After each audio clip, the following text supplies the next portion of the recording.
have sound. I do have sound. That's exciting. I'm not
Hey everybody, happy Torch Thursday tutorial stream.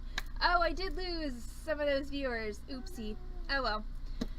This is what happens when one procrastinates. Maybe they'll come back. It's true. But welcome to the Torch Thursday stream. We are so very happy to have you all with us. Also, hey look, I have audio. I even checked it before I got online. So every once in a while I can do this technology thing properly. But only every once in a while. Please don't, I'm not trying to raise the bar here. Let us keep the bar relatively low. On the floor? It's just better that way. Right? Well, if it's on the floor, you can't limbo under it. So I'm going for some, middle ground of, we're not doing, high jump bar, but I mean, the bar should be limboable just because, this afternoon, when I totally, sorry, my shirt is just not, it's a v-neck. I like v-necks, but they won't stay in the middle. Anyway, I feel like this afternoon I kind of limboed under the bar instead of jumping over it with my 20-minute ring tutorial. Lori, did you get around to trying any of these wire rings today, or did Turbo distract you? See, it's off center again. I literally just centered it, and it's not in the center of my body. The v-neck. Okay, if people are paying that much attention to your boobs instead of I'm paying attention. It bugs me, okay? I mean, we all know I'm not all about symmetry, but goodness, it took 15 seconds for it to get off center. Do you need the double stick tape? I can get the double stick tape. Maybe I just need the staple gun at this point. I mean, or the super glue. No. Let's put epoxy first. Something non-invasive. But then I would have to wear this shirt for 24 hours, and I feel like that's maybe not ideal. Yeah. So anyway, welcome to Torch Thursday. Maybe you should just slouch a lot so you can't see it anymore. Maybe I should drink more caffeine because, again, sleepy.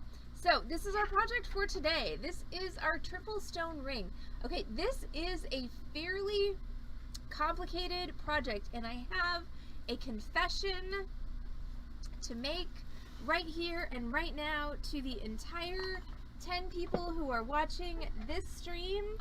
Is my prototype when I went to what the actual heck? Okay, well, my camera is not focused. That's actually my precursory confession. So bear with for the dramatic reveal of what I actually intended to confess once I have, focus. Are you sure you're not just moving too fast on the cellular level? I'm pretty sure that I am not moving fast on any level at the moment. There we go. Alright, so my confession with this particular prototype is that when I went to set the stones, it 100%. Okay, well, kudos to JB Weld, but it broke off. Look at that. Look at all that blobby crap under there. That's epoxy. So we're going to try on this stream to make a version of this that does not involve a copious amount of stinky JB Weld epoxy. Though I will say that I was literally trying to break this top off of my ring for dramatic effect, and it won't come off. So I do have to say kudos to the JB Weld company for the quality of their product. Because it did a really good job of fixing my screw up and creating a ring that I could photograph and use in my promotional materials. And apparently wear forever. Because, seriously, I'm really trying. It was going to be so dramatic, and yet. It's pretty dramatic watching you struggle. Wow, thanks, Heather. So, let's talk about tools and supplies for this evening's tutorial. Alright, so JB Weld is not a supply for this evening's tutorial, okay? We're going to try and do this the proper way. Alright, this is in the prototype, Sharon. The larger stone is a moonstone. It's a moonstone and 2 garnets. And I did a shitty job of setting that garnet. Yes, I know. Let's just don't talk about it, okay? Cool. Cool. So, tools and supplies for This evening's tutorial, wire. 14 gauge sterling silver wire, that's going to be for our band. We're going to need, for the rest of our ring, we need a sterling silver disc. Now you can cut your own or you can buy one already cut. So this is an already die cut disc. It is about probably 16 or 18 millimeters. And then we're going to need stones and bezel cups. So I have a 6 millimeter tiger eye, that's going to be my center stone. I have 2 4 millimeter amethysts, those are going to be my side stones. I'm also going to need, that's what I needed to get before I started the tutorial. What you need, I can get it. My box of solder is over by where I was sitting earlier. Alright. So you're going to need solder, and you are going to want sterling silver solder. You are going to need easy and extra easy. As far as tools go, you need all your soldering tools. That means you're going to need your butane torch. You're going to need your soldering surface. So I've got my solderite board because that is my favorite soldering surface. You're going to need flux. Thank you so much. And we'll talk about what flux is and what it does when it comes time to use it. Never mention the flaws. I know, but for comedic effect, the fact that I 100% epoxied this ring together, I do find amusing enough to mention on the internet. Also, you can smell it. So when you can smell the flaws, like, I mean, it's like Ziggy and his new diet. It's like, do you just ignore the smell and hope it goes away, or do you like address the problem of the smell? Also, I think I might have broken Carol. Carol's totally going to take care of Ziggy next time you go out of town. She's going to be like, okay, what are you feeding him? Oh, excuse me, I can't enter this house. Well, that's fair. That's because I don't have my smell-o-vision activated, Sharon. Right. That's why you can't smell it from where you are. If you come into Beading Dreams and put on this ring, I guarantee you, like, put it anywhere within 12 inches of your nose and you will absolutely smell it. So that's your, alright, so we're on tools. So we had torch, soldering surface, pickle pot, we'll talk about that. When it comes time to use it, flux and a flux brush, we'll talk about that. When it comes time to use it, fine steel wool, a file's never a bad thing to have on hand.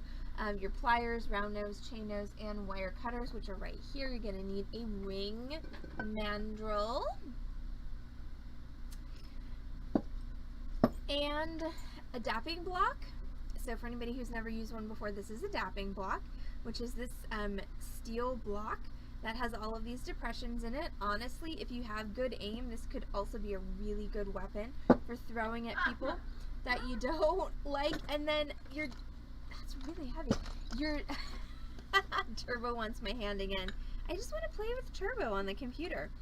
And then your dapping block comes with typically dapping punches. I'm waving this around because Turbo wants to chase my hand, and that makes me happy. Yes. So the dapping punches, you will get a whole set of these with your dapping block, and they fit into the little depressions, and the purpose of this is to turn something that is flat into something that is curved. There are probably other things that I have forgotten. I will go over the things that I have forgotten when I remember that I have forgotten them. So we are going to start by dapping this center piece of our ring. So that means I'm going to take my dapping block and my disc, and when you're dapping,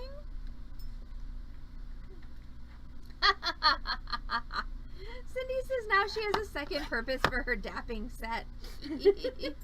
I mean, seriously, like, throw this at somebody and they're going to have regrets. Just saying. Okay. No regrets. So, well, you won't have any regrets, but they definitely will. You throw it. Well, okay. Considering I'm much more likely to accidentally drop it on my own foot than hit them. Yeah, I was going to say, okay. If some people throw a dapping block, the people at which they are throwing it will have regrets. If other people are throwing the dapping block, they themselves will have regrets, because some of us can't throw for shit. Cusp before 9. I did cusp before 9. I mean, heck, in Lori's time zone, I think I cussed before 5. So definitely, if you have a drink, drink. Yes, ma'am. It's after 5 o'clock somewhere. Right, it's true. It's always after 5 o'clock somewhere. Yes, Lori, you could cut your own disc, absolutely. In this instance, I was lazy. I'm using a pre-made disc, but you could definitely cut your own if you have a disc cutter. So when you're dapping your disc, you want to find the smallest depression in your dapping block that your disc will drop fully into. So that means that this one, which is my next smallest after this is too small because it won't drop into there. So this is, oh, it's 5:30 there. After 5. Right, because you're mountain time, not Pacific time for those of us in the U.S. So it's after 5 o'clock where Lori is. That definitely means drink. And then once you found your depression, you want to find your dapping punch, and what you want is you want something that completely drops into your depression. So this is good, this is not. Okay, you don't want your punch to be contacting the edges of your dapping block. The reason for that is because when you have that, this is what happens to your punches. They get completely destructified. So we were lucky enough to be gifted a brand new dapping set a number of months ago, because pretty much all of the punches from our previous dapping set looked like this just because of students. And I mean, I love my students, they're amazing, but you know, not always, that's not true. Equipment that's used by students gets rode hard and put away wet most of the time, and so my poor once in a while rode backwards. Yeah. So my poor dapping punches were absolutely just completely destroyed. So I was super lucky to be gifted a brand new dapping set from a client who was moving out of state. I can guarantee you when we go back to in-person learning, that one is gonna get hidden. That is the low jacked one. Yep. All right, so now what I'm gonna do is I'm gonna take my dapping punch and I'm gonna take my big ass brass hammer. That was not on the supplies. That's one of the things I forgot, but you just need a large, heavy hammer. I'm gonna put my dapping punch on top of my disc, and then I'm going to pound my dapping punch with my big ass hammer.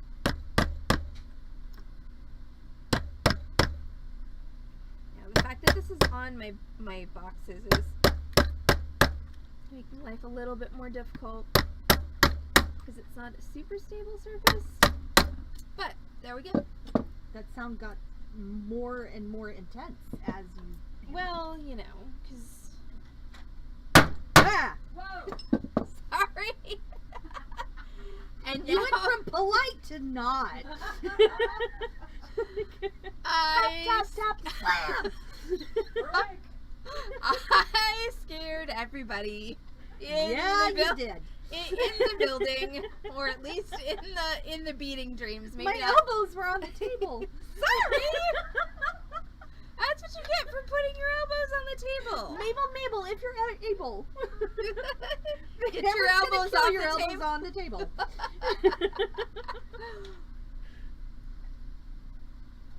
We miss you too, Cindy.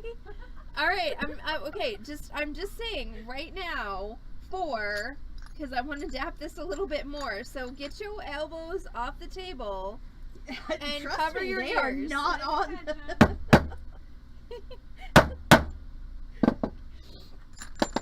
All right, so what we have now is we have a dapped disc. So we've turned our flat disc into a pretty little concave convex disc, and this is in theory going to be the centerpiece of our ring, assuming once again that I can manage to get this to work without having to glue it together.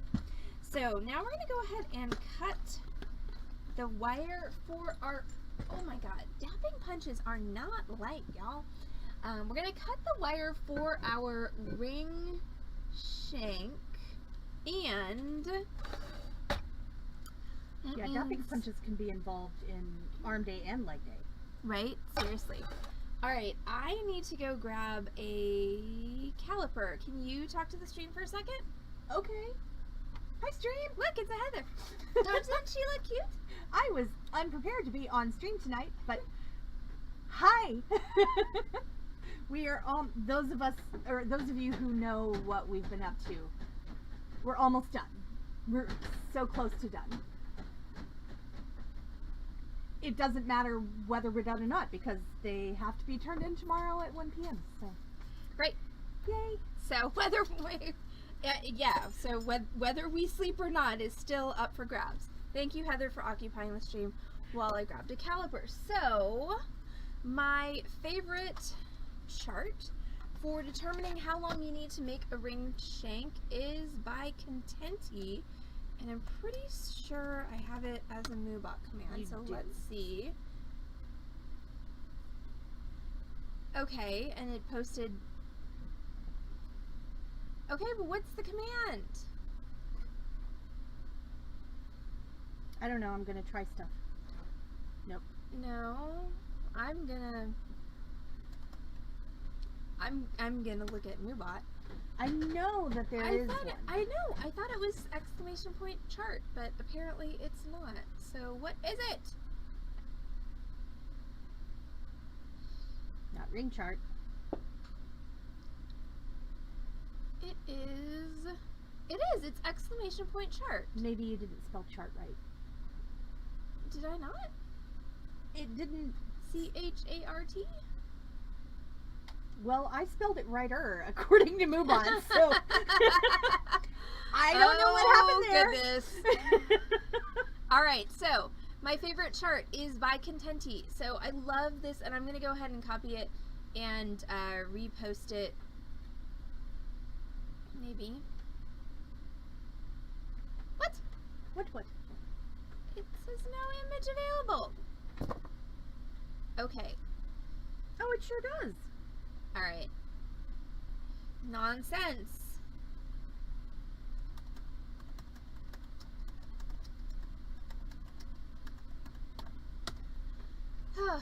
Lies and treason. Right? Okay, so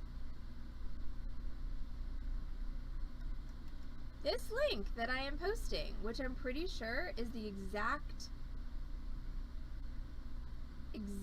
same link that just got posted, should take you to my very favorite Contenti ring sizing chart. Ah, it is not. It's not. No, because Oh, because it's the dash. It's got dashes in it. Okay, but I swear to blog that I copied and pasted that previous link as well. Okay. Mercury's still in retrograde for a bit. Maybe a couple they more days. changed their link. Well, We can blame them for now. they won't know. suck then. Okay, so But anyway, that's the one. But yeah, so this chart I love because it shows you how much wire you need to cut in millimeters, which is why I had to go get a caliper, to make any particular size of ring in any particular thickness of wire. And that's the thing that's missing from a number of other charts that are out there on the internet is the accounting for different thicknesses of wire. So I've got 14 gauge wire here, and I'm going to make a size 7 ring. So that means I need to scroll over.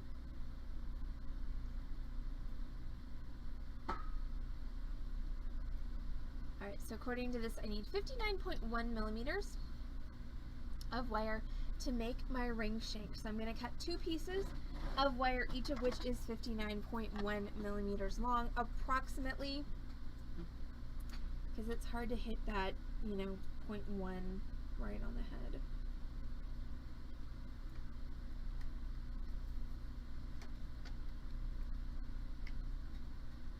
Alright, I got 59.2. I'm going to call that good. I'm cutting 2 pieces, 1, 2, of my 14 gauge wire.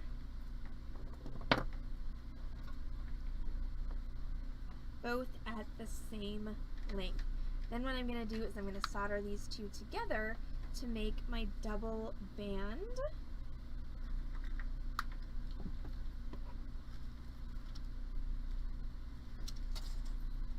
So I've got my 2 pieces of wire.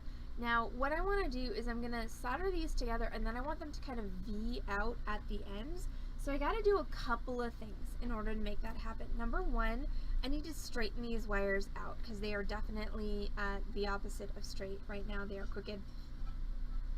So I'm going to straighten them out, and the best way to do that is just hold them with the chain nose pliers, and you can use your fingers to sort of smooth them and straighten them out.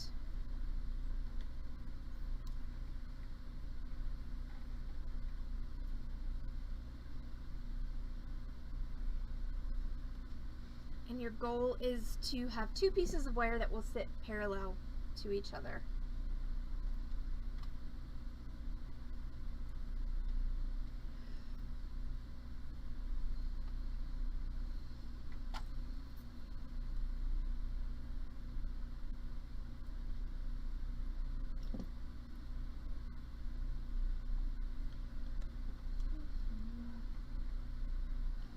You can also do this with a mallet and a hammer if you're feeling poundy.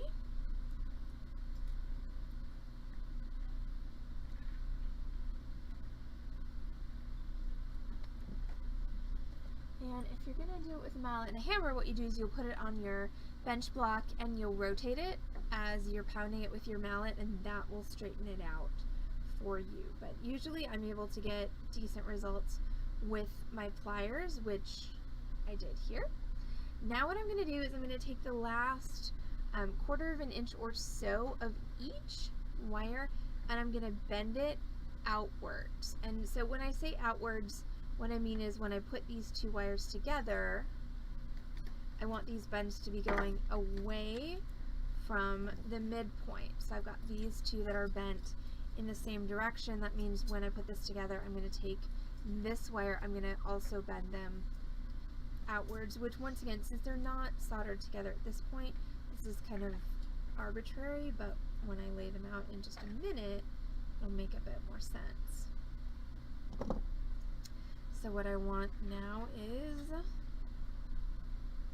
this. I want this kind of Y formation at the top and a kind of Y formation at the bottom, which I have. So bully for me. Now it's time to solder these together, which means I need my soldering surface. And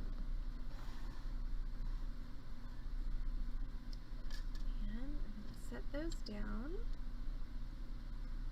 And I want as much contact as I can possibly get. I also want to take a minute and zoom in the camera.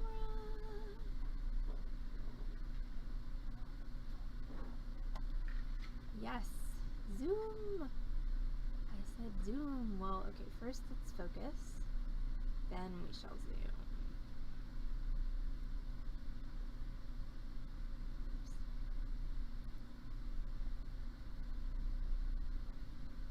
Oops. That's terrible.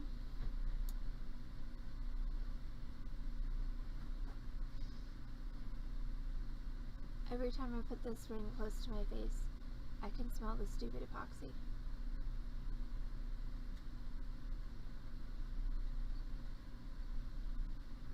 Okay, really?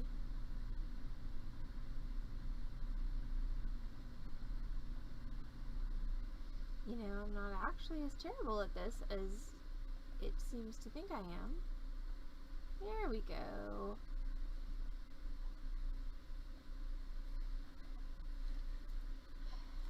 Alright, so now I'm ready to solder this together. So, before we solder, we got a couple of things that we need to cover. Number one is we need to cover Allison's super fast 5-point soldering safety. Safety first. Safety first, it's true. So 5-point soldering safety lecture. So for anybody who has never done this before, you know, for the love of God, I don't have any credentials. There's really no earthly reason you should listen to me. I'm just some random person on the internet. But that being said, With a ton of experience. I have a bit of experience. I have been teaching soldering for upwards of 10 years, and there are definitely things that continue to come up repeatedly as far as creating a safe soldering workspace in your own home or studio, whatever situation you have, and also remaining safe in a community workspace. So number one, try your level best, and by try your level best I mean really, really do it. Maintain 6 to 8 inches of clear space around your flame at all times. This is of course a do as I say, not as I do situation, because there's a webcam, there's a light that is wrapped in a coffee filter, significantly closer to my flame than 6 to 8 inches, but as long as you do maintain that 6 to 8 inch kind of boundary around your flame, your chances of accidentally starting a fire are very, very low, which of course is what we want. Number two, once you've had a flame going in your workspace, from that point forward, always assume that everything in your workspace is hot enough to burn you, even though it might not look like it. I promise, all of these things, your soldering board, your torch tip, your tweezers, your soldering pick, these all hold heat much longer than you think they should, so they definitely will be able to burn you even though they don't look like it. Number three, ventilation is important. Right? If you find yourself coughing, hacking, wheezing, or feeling uncomfortable in the lung area after you've been soldering, you may want to re-examine your ventilation situation. Number four, if you're not actively using your torch, turn it off. There's no reason for your torch to be on if you're not actively soldering with it. And number five, you should always know where your fire extinguisher is. If you are in a home workspace, make sure you have one within arm's reach. If you are in a community workspace, make sure you know where the fire extinguisher is. And of course, if you're in a community workspace, make sure 100% of the time, as much as you are able, that you are complying with all verbal and posted regulations, rules, etc. For your workspace. I promise, community workspace rules and regs are not there just to be a pain in the ass to you. They're there to keep everybody safe. So, if you are gonna do your own soldering workspace at home, please, please, please consult the actual experts. Don't just rely on me, but do everything you can to do your own research. And yay! Carol is amazing. Mm-hmm. But yeah, if you're gonna do this in your own home, consult actual experts and do everything you can to make your home workspace as safe as possible. So I'm going to take my Flux. Flux is, in my case, a white pasty substance that I'm going to paint onto my metal. What Flux is in the most general sense is it is a protectant. What it does is it protects your metal from oxidizing, because when you hit any metal that is an alloy, meaning it's not pure silver or pure gold, the first thing that's going to happen is it's going to oxidize. It's going to turn black. The problem with that is that solder will not flow onto oxidized metal. So the Flux is going to prevent that oxide layer from forming, and it's going to make your soldering possible. So, oh dear, it was focused and now it's so not focused. Hey, it's kind of like me. Come on. Oh goodness.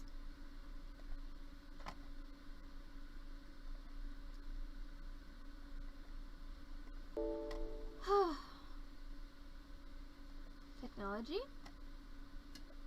Nobody likes you right now.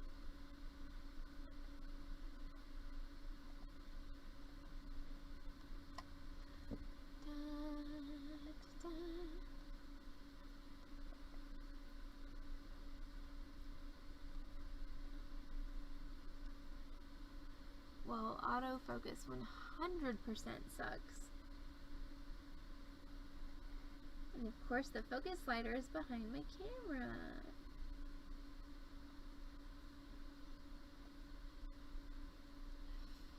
Also, Heather, you can't go as Flux because Flux is toxic and you're not toxic.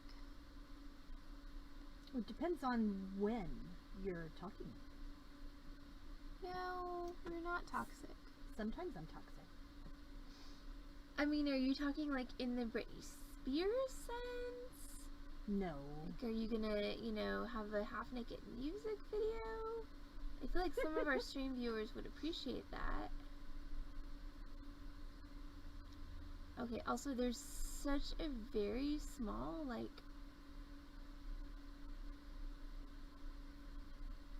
yeah, this is super frustrating.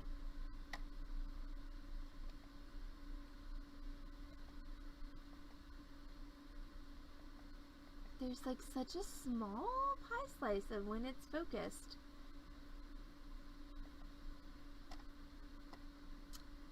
So we're gonna try this again, where I can actually see it. I promise I will get... Okay, well, as far as interpretation of Flux as a costume, that's actually pretty awesome. But I still like your original costume idea better. So while I'm fighting with this, seriously, what the heck?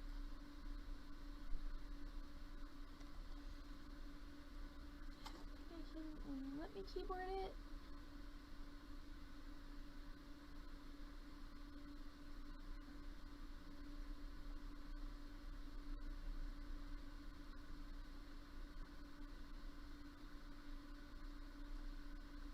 Okay, well apparently that is as good as it's gonna get for focus today because my camera is in a mood. But hey, look, I actually have something that is mostly workable for this tutorial, so yay for that. Also, I'm sorry y'all, the floofy kimono-y thing is, I'm done with it. I wore it all day and did not kill myself on it, so I'm happy for that, but I'm definitely done with the floofy stuff for the night. So y'all are just gonna have to see my scandalous shoulders, and y'all are gonna have to deal with it. But let's talk for a minute about Halloween. So tomorrow is our Freeform Friday stream, and so I'm gonna be making my Halloween jewelry, which you will then get to see on stream with my Halloween costume on Saturday, October 30th. Heather is also going to be on camera on stream, making her Halloween accessories for her Morgan costume, which you will also see on the 30th. And then one of our other staff, Carol, who you oftentimes hear chortling in the background of our streams, is, bless you, Thank you. is not going to be chortling in the background? It's going to be chortling on the side. She won't be on camera. I offered to put her on camera and was met with a very emphatic no that may have involved cursing, but she will be sitting slightly off camera and participating as well with us making Halloween costume accessories. So that's what's going to be happening on tomorrow's Freeform Friday stream. We're really excited about that. That's going to be loads of fun. Okay, so now I have my sterling silver easy solder. So sterling silver solder comes in several different densities, meaning several different melting points. So easy solder is your second to lowest melting point. That's not a soldering tweezers, that's just soldering tweezers. So I'm going to go ahead and I cut 2 pieces of sterling silver easy solder, and now I'm going to extricate my tweezers from my, wow. That's not a super functional pair of tweezers right there. Pardon me while I fix that. And I'm going to put my pieces of solder right Are where they socially distancing? that will, it kind of looks like the one is socially distancing and the other one is not. So at this point we kind of have our classic Texas 2 stuff going on. How appropriate for Texas. Right. Alright, so I've got my 2 pieces of solder that are positioned on my joint. And so ideally what's going to happen here in just a minute when I light my torch is I'm going to solder together the distance here to here, and then my ends where I've kind of bead it out are not going to solder together. So we're going to light a torch. I'm going to heat. And one reason why I like my paste flux that I use, which is Handy Flux brand, is because it's got some built-in temperature indicators, so when all the flux turns clear, that's when I know that my solder has reached, or sorry, my metal has reached a point where my solder can flow. Now, I've got a little bit of a contact problem here, so I'm going to have to squeeze that with my tweezers But I'm going to see if I can get this piece of solder to flow first and see how much, you know, joinage, yes, that's a word I just made up, I can get with that one piece of solder. So I'm just heating the whole thing. And once everything's turned clear, all the flux, I'm just going to focus on that place where I want to solder. And you can see my solder starting to flow. And once it gets nice and liquid, I can actually draw it with my torch because solder flows towards heat. So I'm going to try and draw it up, and then I'm going to try and draw it down. And so you can see it's going there, and it stopped right about here. That's because that's where my contact gets bad. The solder won't flow across the gap. So that means that my two pieces literally need to be touching each other in order for my solder to flow. So I can use my tweezers to kind of help that along.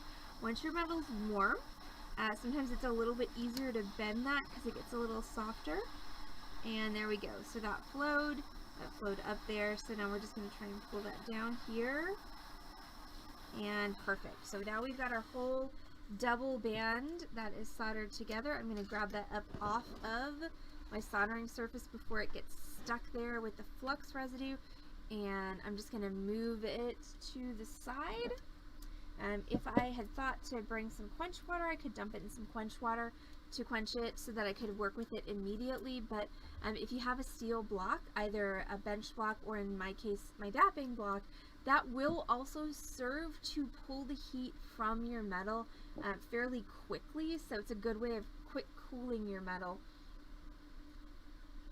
Also, putting it on a steel block is a little bit less shocking to your metal than putting it in quench water. It takes a little bit longer, but it's a nice happy medium between just letting it cool on your soldering surface and, you know, dumping it in quench water.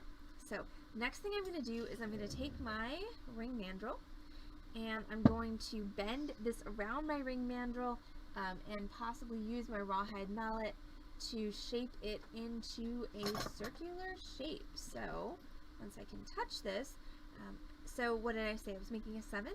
Pretty sure that is what I said.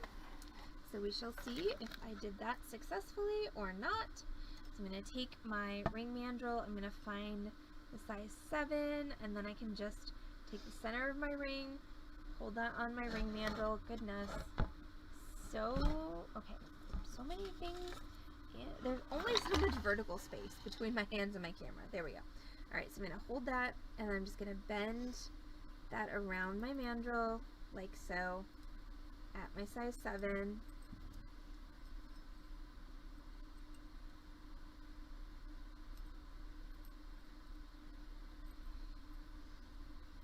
And what you're probably going to find is you're going to get to this point where you can't really bend it anymore with your fingers.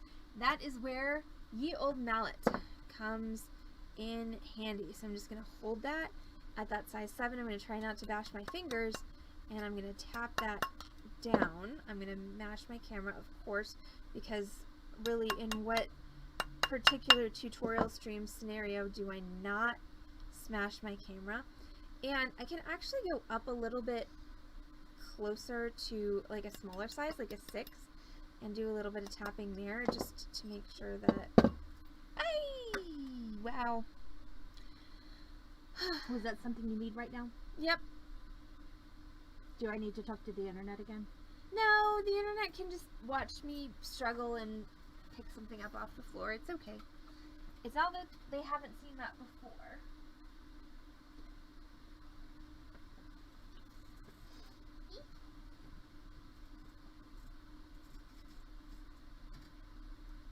Haha, I did it.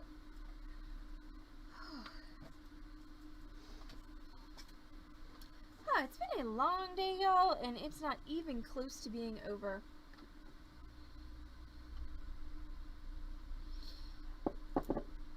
But I did find my ring. So if I were my pliers, I'd be over here. So I'm just gonna throw more things on the floor, but at least they're not things that I need. I'm gonna continue to manipulate this with my pliers and my ring mandrel to make shape.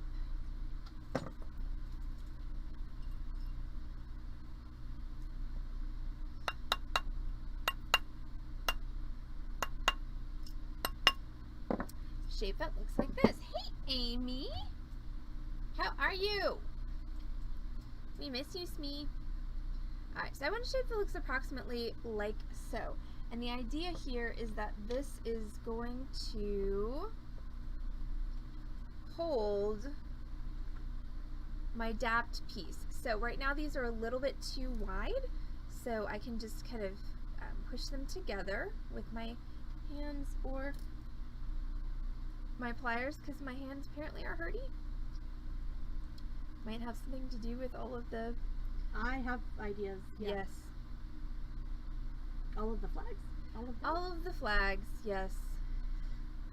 I just want to sleep all of Sunday, but I'm not allowed to do that. I want to sleep all of tomorrow, but I'm not allowed to do that. Yeah, seriously. Okay, so this is the goal. So it was just a little bit. I mean, it's up to you, Lori. I have to do it again, so... Add it and then put repeat as needed. Exactly. Repeat as needed. Also, make sure to take your ibuprofen before you start. Yeah. Because... Yes. Pick up component, tweezers, stone. Right. Okay, so this is the goal. Okay, so what I have here is I've got my ring shank that's been soldered together. I've got my ends that I flared out. I've brought them in a little bit. They don't they don't actually have to be touching, because all 4 of these pieces are going to get soldered onto this here, so that's going to be your actual joining point is on here, so they don't necessarily have to be touching. If they are, however, it's not a big deal. Alright, so now we are going to start adding the stone bits. Yay, stone bits. So I'm going to start with this. So I'm going to take my bezel cup for my largest stone.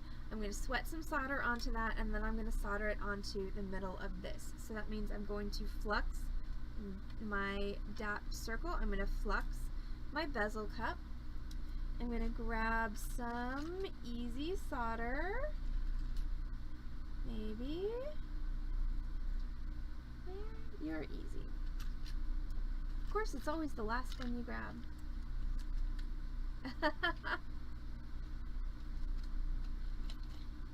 Amy, is he grounded for some reason, or are you just too comfy to go and cater to his request that you be his butler and let him out? This is why Ziggy has a cat door, because I am not home enough to be a cat butler. Oh, okay, so Isosceles is grounded. Why is Isosceles grounded? What did he do? What happened?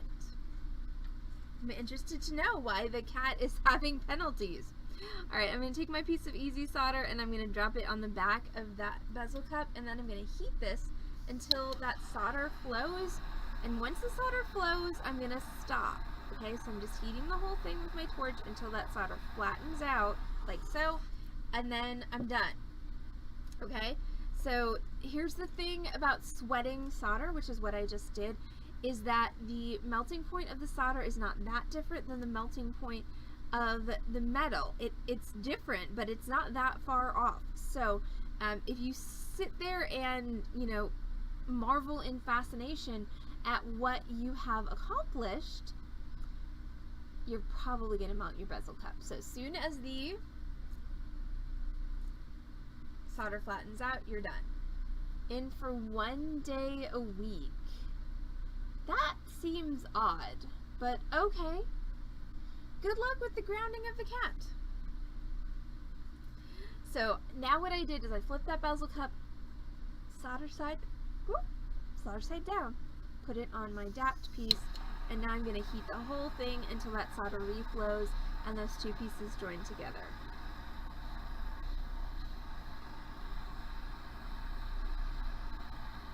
And there we go. So what I'm looking for when I'm doing that is I'm looking to see the solder flow, and I saw it flow, and you can see that line right there.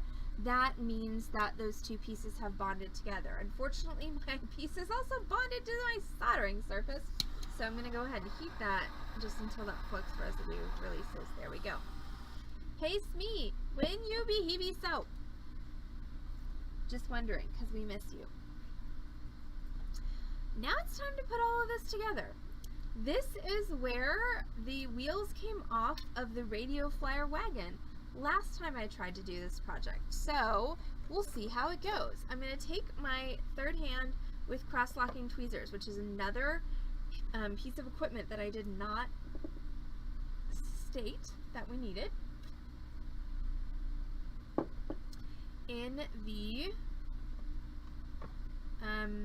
you know, tool list, because always I forget things. Okay, cool. Yay! Tomorrow or Saturday. Hold you to that, woman. So we're going to add the two side stone bezels first, and so we're going to do one here and one here, right where these split. So that means I'm going to take my two side stone bezels, which are my 4mm ones, and I'm going to do the same thing with sweating my solder. So I'm going to put those both face down on. Smee says she be so tomorrow or Saturday. Yay! So we don't have to, you know, contract isosceles to kidnap her and bring her in. Well, apparently he's grounded, so he can't. Apparently. I still feel like Lath's attempt to ground isosceles is somewhat optimistic. I feel like since isosceles can open the front door that yeah, he may be ungroundable. Just saying. I think isosceles is better at living the life he wants than most 19 to 20-year-old fellas are. Alright, so I've got two pieces of solder, one on each bezel cup. I've flexed both my bezel cups. Now I'm going to sweat the solder under the back of those. So again, I'm going to heat them. For anyone out there who doesn't know, isosceles is Amy Annaby's tripod cat, who is way more capable than most humans. He's at more capable doing than everything, and definitely more capable than most cats. And he definitely likes to go out and live the life of the tomcat. I can see Lath worrying that he might be stolen, but why would he not be stolen those other days? Right, exactly. That's the thing. It's like, so her son wants isosceles to be in indoor kitty 1 to 2 days a week because he's afraid that he'll be stolen, which is a valid fear. But yeah, it's because he's awesome. Because he's awesome, but it's just as likely he'll be stolen on the other 4, 5 days, 5 plus 2, 7, 5 to 6 days of the week. But you know, you gotta do, I guess, whatever makes you feel most comfortable. Okay, so I'm gonna take. He's a very food motivated cat.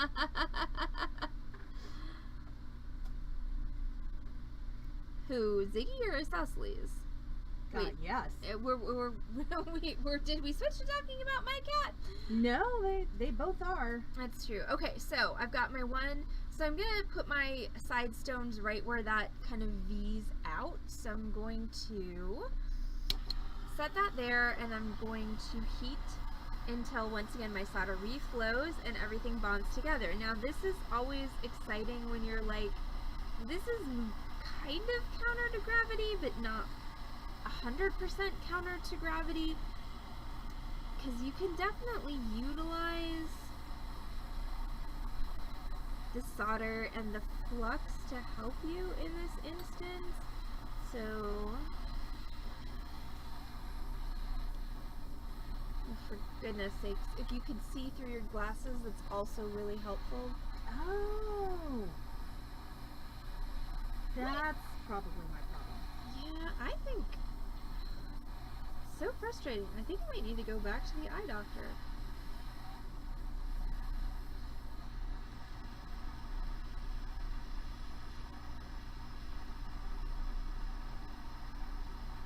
because my eyes done went and got old after my eye appointment.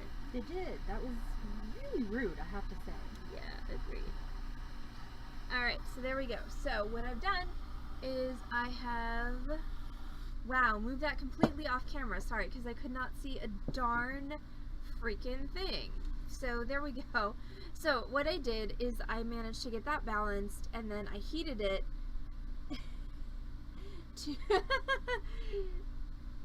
to the point where my solder reflowed, and now that's attached. So what I'm going to do now is I'm just going to tilt this so that I can do the same thing on the other side. So once again, gravity is theoretically on my side. I am going to give myself a little bit of flux on there, and then I'm going to get an attempt to do that. I'm going to throw my other torch on the floor with my second bezel cup. God, it was so funny, Amy. Like, I've never had to really deal with cat gas before.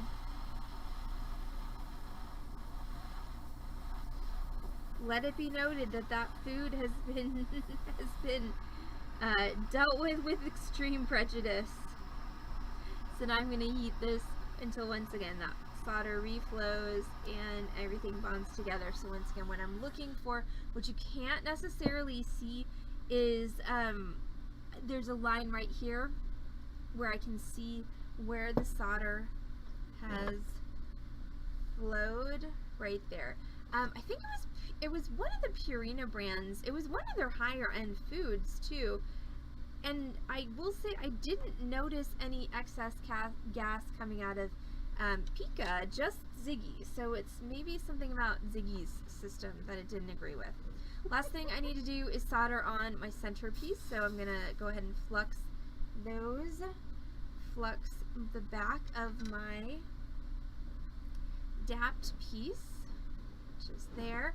And then what I'm going to do is I'm going to sweat solder in this instance onto these 4 points. 1, 2, 3, 4. And we're going to do this last bit with extra easy solder. 1, 2, 3, 4. And I'm going to pick transfer this. Pick transfer is not the easiest way to get solder from one place to the other, but in an instance like this, it is one of my favorite ways because it's very reliable. So that means that I'm going to heat my pieces of solder until they turn into a little ball, and then I'm going to just pick that ball up on my solder pick, like so. Then I'm going to heat my metal, and since solder flows towards heat, I'm just going to drop my solder ball off. And what's going to happen if I get my aim right is my solder is going to come off my pick and stick to my metal just like that. So the goal here is make the pick cooler than the metal,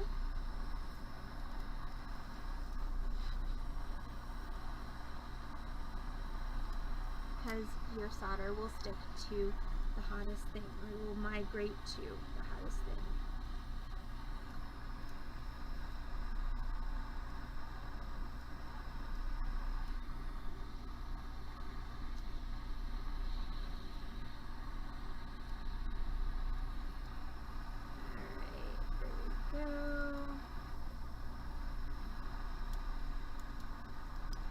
So that's all my solder placed. So I'm just going to heat until that solder flows, until it flattens out.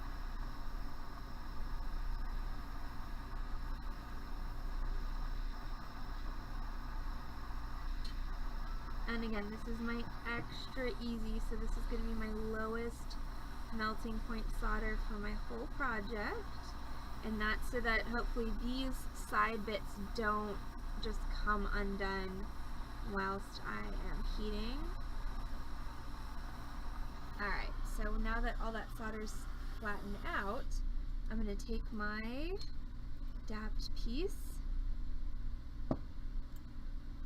I want to orient this so that my dapped piece will sit relatively level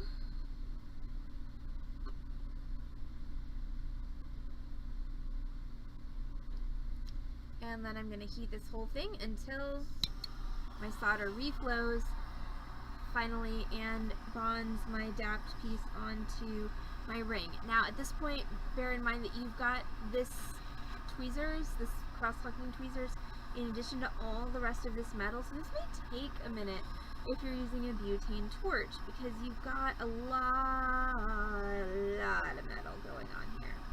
And then if you add your hand tweezers in to hold things and stabilize them, that's even more metal. So like, just bear in mind that there's a lot of heat sink going on here. And what is a heat sink, you might ask? So a heat sink is basically a side effect of ye old physics.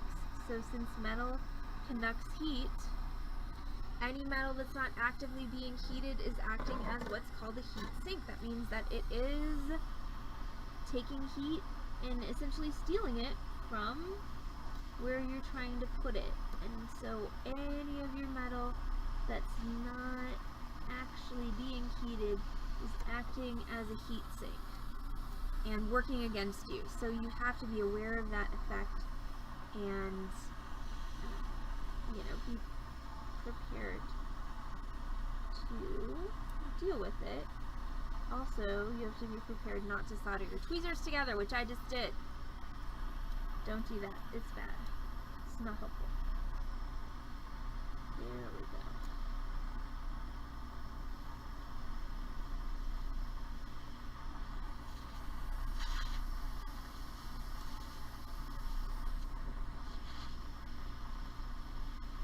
Alright. And after a small amount of cussing, there was cussing, a little bit. Maybe it was all in my head, but we have successfully soldered together our ring. So now this is going to go into, ouch, that is hot. It's going to go into the pickle. You've burned yourself enough today. You're cut off. Well, that's fine, but ouch, this has to go in the pickle. So what do I do? Are you There. R.I.? It was hot even with the tweezers? Well, the tweezers were hot. Oh, okay. Because I was soldering with the piece in the third hand. Gotcha. So you needed different tweezers. Yeah, well, I used pliers. But I Not couldn't- preheated tweezers. Yeah, but I had to, the thing about cross lockers is you have to push them in order to open them, and they were too hot to touch. Pretty rude of them. Indeed. Okay, so let's talk about pickle for a second. What is it? What does it do? Pickle is a weak acid solution minus citric acid, but there are lots of different varieties of that out there. What it does is it cleans all the junk, all the crud, all of the oxide, flux residue, all that stuff off of your piece so that you can do one of two things. You can either polish it and make it pretty to wear, which is what we're going to do, or you can continue working on it. The thing about sterling silver solder is it tends to be a little picky, a little princessy, and it doesn't really like to flow on dirty metal. So if you're doing something that is complicated, that has more joints than the thing that we were just doing, sometimes you do need to pickle after a series of joints. Now, that being said, I'm a very lazy pickler, much lazier than the person who taught me how to solder. She would pickle so much, like pickle before you start and pickle after every joint, and like, oh my god, so much pickling, all the pickling. I don't do that. I pretty much pickle when I need to, and that's it. And so as a metalsmith, it's really kind of up to you to find your own happy medium on that, as to how much you think you need to pickle in order to work efficiently and get a good final product. So your piece is done pickling when it is clean, meaning when all of the black crap, oh no, Allison totally likes to get pickled, just I don't like to wait for things to pickle when I'm fabricating. But I will get pickled anytime. And I will make pickles also. Oh, Carol wants to be included in the field trip. Which field trip? To Pickletopia. Oh, okay. Cool. Alright, so I do also like to eat pickles, it's true, and those pickle martinis were amazing. Alright, so this is clean. That's paper towel. You can tell it's clean because most of the black crap is off of it. So that means now I'm going to grab my steel wool and it's time to buff this. So once I have removed this from the pickle,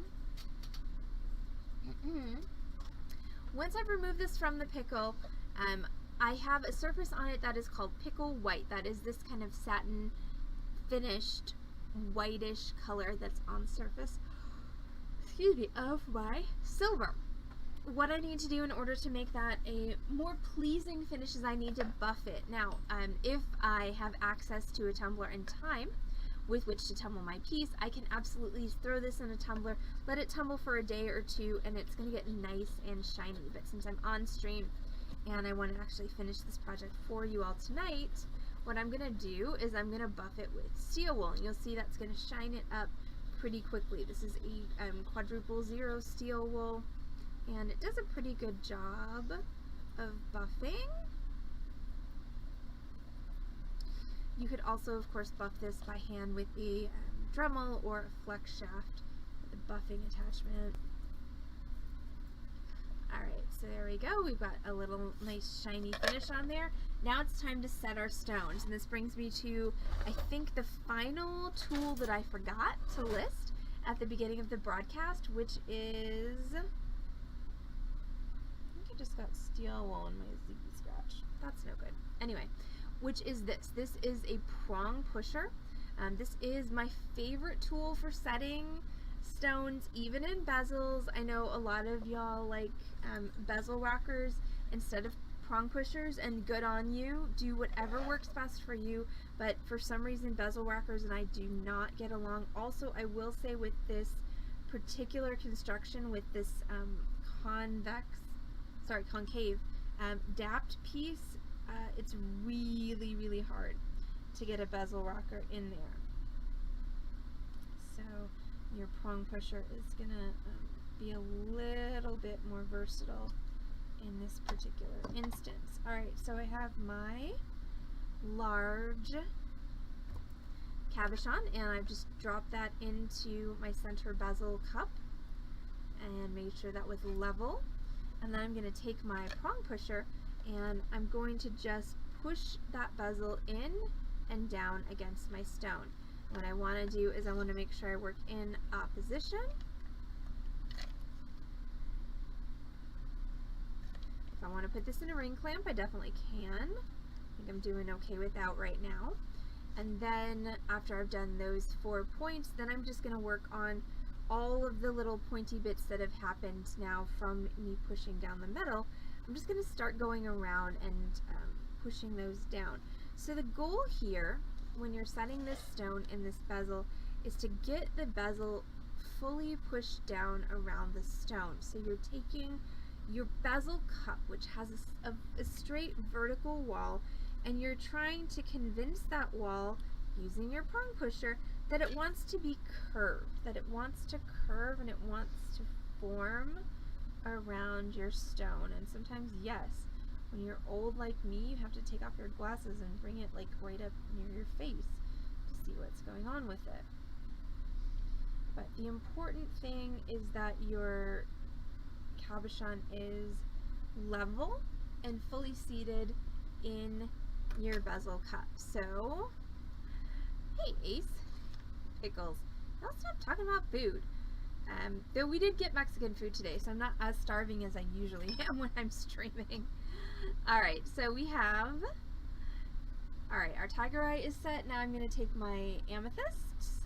I'm going to do the same thing. Now, I will say, if you are at all unsure of whether your cabs are going to fit into your little bezel cups, do yourself a huge favor and just put a piece of dental floss across that bezel cup before you drop your stone in, because if it doesn't fit, that piece of dental floss is going to help you get that stone out. If you get it in, you know, half-assed, backwards, and wonky, and you don't have that dental floss in there, it's going to be almost impossible to get your stone out. So now I'm going to do the same thing around here, and I'm not going to do it under the hand cam because I need to be able to see it, which means I need it like right here again by my face.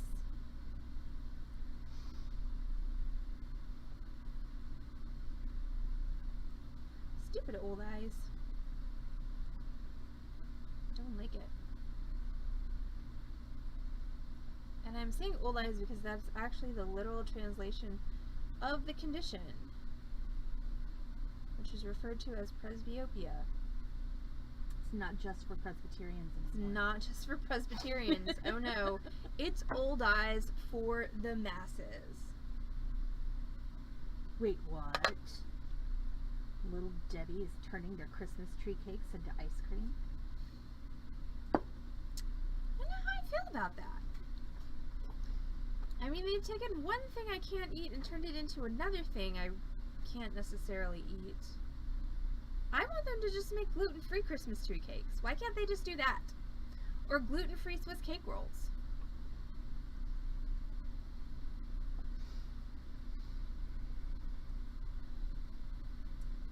Yeah, they I should do realize that. I'm a niche market, okay? Like, I don't think you're alone, though.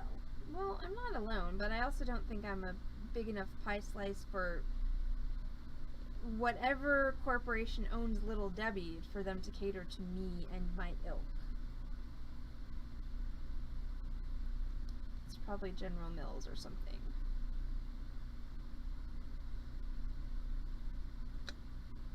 Alright, so there we go. That's our triple stone ring. And look, the center's on and it's not coming off. That's very exciting.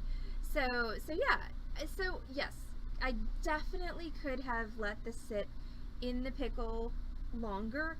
Also, this shape of ring is absolutely going to be well served by being in a tumbler, just because it's really, really hard to get in there with the steel wool to buff that. Now, I cheated a bit. I used stones in this ring that I know will be okay in the tumbler, so I'm literally going to walk back in the back as soon as I'm done with this tutorial, and I'm going to put this in the tumbler. But generally speaking, you don't want to put your piece in the tumbler after you put the stones in it, because you can never trust what the tumbler is going to do to the stones. Alright, that's why usually you'll do all of the everything: soldering, forming, polishing, texturing, everything before the stones go in. Unrefined Bakery is known for their gluten-free treats, Amy, and they are quite good, but sometimes I long for the processed treats of my childhood. Yeah, the lack of palm oil is Like- no fun. Like Swiss cake rolls and the stupid little The Debbie. nutty bars. Nutty bars were never a thing for me, but Oh. Swiss cake rolls for sure. Yeah. Twinkies. Did you unroll the Swiss cake rolls? You know, what I would do is I would eat around the outside until I had just like the core of cream, and then I Gotcha. would eat that. I always peeled off the chocolate frosting thing, and then I like to deconstruct my little Debbies. apparently Made them last longer. But yeah, Swiss cake rolls, Twinkies, the Hostess cupcakes, the orange ones, not the chocolate ones, with the little squigglies on top, and yeah, the stupid Little Debbie like Christmas tree cakes. I miss those. There's not really a gluten-free equivalent, because of course most gluten-free treats are better, are not healthier, but they're made with more quality ingredients, which is fantastic, but it means they don't taste the same. Right. So, you know, I mean, it's not just the lack of gluten, but it is, as They Heather don't have stated, the same waxy mouth. yeah, exactly. It's the lack of palm oil and preservatives and Yeah. all of the other things. Oh, that made the treats so great. But anyway, So good. thank you so much for hanging out with us on the Beading Dreams Torch Thursday tutorial stream for our triple stone ring. So we are... I keep wanting to call it a triple second ring. So I'm Allison. That voice on the other side of the screen, of course, is Heather. We are from Beading Dreams in Dallas, Texas. Beading Dreams is an actual brick and mortar retail bead store. We're here to feed your need to bead 6 days a week. We're here Monday through Saturday from, thanks Cindy, 1 p.m. to 6 p.m. If you're not local in Dallas or you can't make it on to Lover's Lane, we're here on this channel, twitch.tv/Beading Dream, 5 times a week with complimentary tutorials. We stream Wednesday through Saturday at 6 p.m. Central Time plus. Oh, Asa had to go there. We were going Triple to a... sec is a I was going to say, we were going to a cocktail place, and he just went to a cock place. So, anyway, yeah, we'll be back on this channel, twitch.tv/Beading Dream tomorrow with Free Form Friday. That's going to be our Halloween jewelry stream where I'm going to make my absinthe necklace. Heather's going to make something fun, and Carol off camera is also going to make something fun. So, everyone have a great Thursday night, and we will see you all. Oh goodness, I'm gonna try not to drop that mandrel on Heather. Back on Thank this. you. That's good. We'll see you all back on this channel, twitch.tv/Beading Dream tomorrow evening for Free Form Friday fun. So everyone have a great night, have a great Friday, and we'll see y'all soon.